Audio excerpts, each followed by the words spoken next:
Hello and welcome to another edition of Food for Thought. You tell me. But anyway, on this episode, I would like to talk about downtime and mediocrity. And what I mean by that is the relationship between the time you take doing nothing versus the quality of the end product.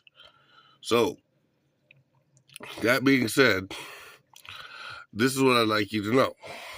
Downtime affects mediocrity in many ways. Well, at least it is to say that the more downtime you have, generally speaking, whatever it is that you've tasked yourself with will probably not be as good unless it is that you are somehow efficiently or more effectively spending the time that you spend on it. And us as humans don't really work that way, so keep at it.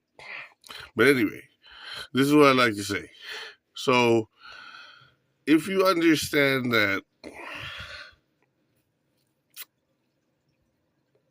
the learning curve of a person is that of something like repetition or practice makes perfect idea, then you would understand that if you task yourself with just about anything, you find that the downtime is the time at which you tend to,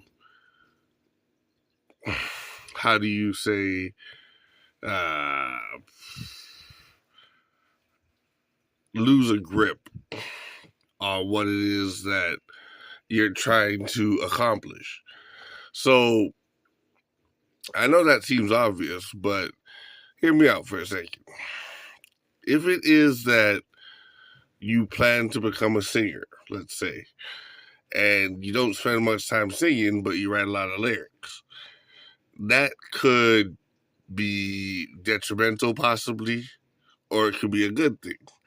But the idea is that you want to be a singer, so what you want to do is sing. And writing lyrics is a good thing, but it's not the necessary part of what it is that you're trying to do.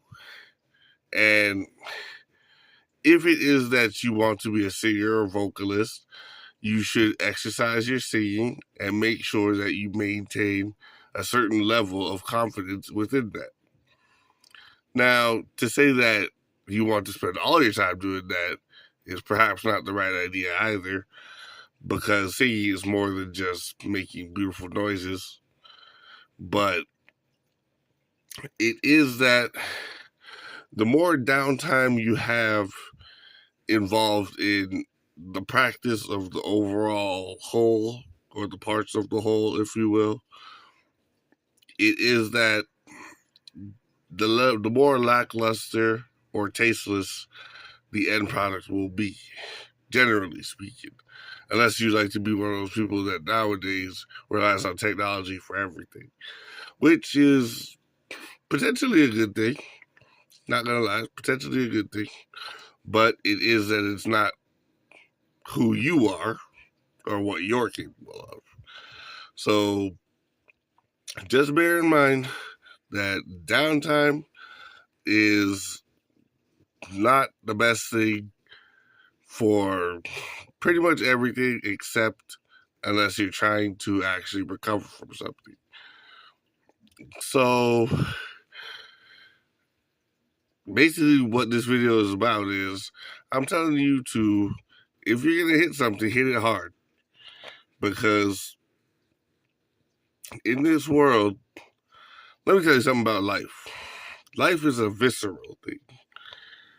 And what I mean by that is it's very vivid and it's very impactful. So what you want to do is make sure that you are just the same. And when you take time off, it's like they say, you use it or lose it. So try to keep your dullness to a minimum and make sure that you are satisfied with the outcome of your goals. Because if you're not, then nobody else probably will be.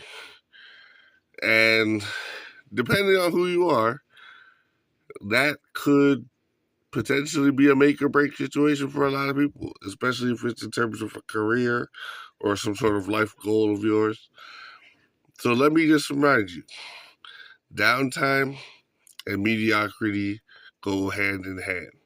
And that's all the point of this video is. And if it is that you don't mind having a mediocre product, then I suppose more downtime could be afforded. But nobody really feels that way. You know what I mean? We all want to be top dog, and life is a competition and all this. So just don't get hung up on grandstanding or taking time off.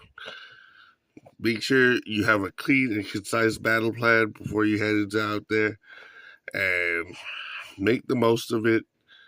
And if you don't, use that downtime to make something else, and then see where that takes you, because that also makes sense. And hopefully, if you do that enough times, you will acquire enough skills and knowledge to just make anything you want. Ain't that something? So, this has been another video of food for thought into your, I don't know, you decide. And that's all for now. Bye-bye.